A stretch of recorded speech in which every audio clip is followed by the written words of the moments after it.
En termes plus précis, nous sommes en train d'ouvrir une nouvelle trajectoire, d'affirmer un nouveau choix et de construire ensemble un avenir.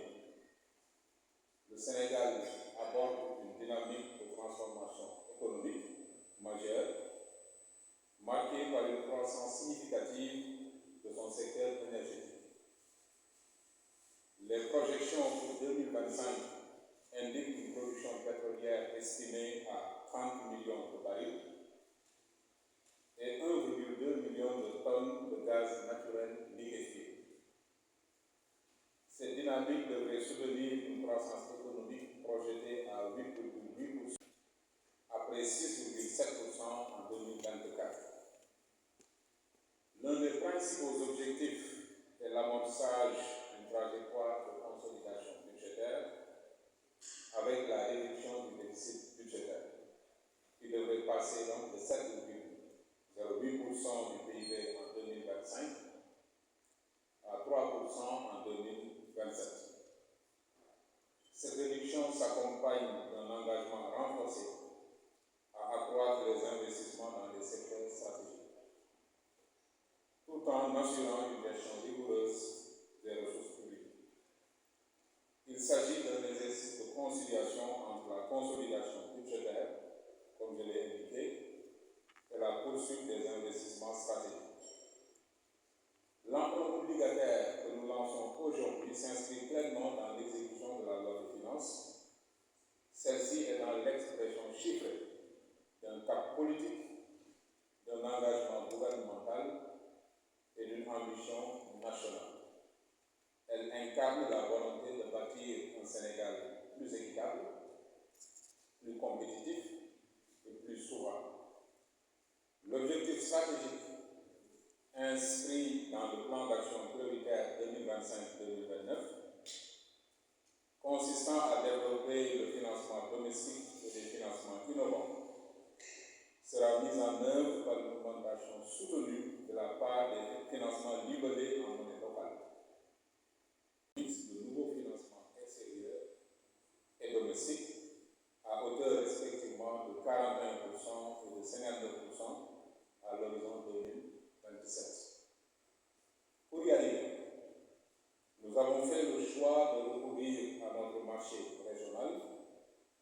Nous choisissons aussi de faire appel à notre marché régional, à notre épargne et à nos forces vives.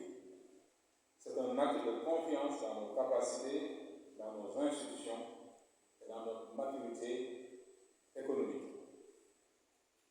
Cet emprunt obligataire est un outil structuré, encadré et sécurisé.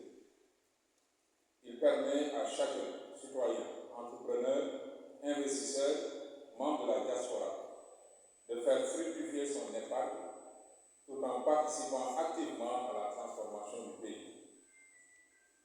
En plaçant leurs fonds, les investisseurs bénéficient d'un rendement attractif, d'un cadre fiscal avantageux et de la solidité d'une signature souveraine respectée. Mais surtout, ils deviennent acteurs d'un progrès collectif, partenaires d'un État qui avance et bâtisseurs d'un avenir partagé. Les ressources mobilisées dans le cadre de cette opération seront vivantes, productives et visibles. Elles financeront le budget national ainsi que le développement de notre pays avec des infrastructures, des écoles, des hôpitaux, des routes, des projets agricoles, des solutions numériques et des équipements publics du futur. Cet emprunt n'est donc pas un simple instrument de trésorerie. C'est un catalyseur de projet, c'est un accélérateur de développement. C'est une démonstration concrète de notre volonté d'agir, de construire et d'innover par nous-mêmes. Et quel meilleur outil que notre propre marché financier régional pour porter cette ambition. L'autorité des marchés financiers de l'UEMOA, la Bourse régionale des valeurs mobilières, dépositaire centrale banque de règlement, offre un cadre de confiance, de transparence et de régulation reconnu à l'échelle internationale. Nous avons là un écosystème robuste,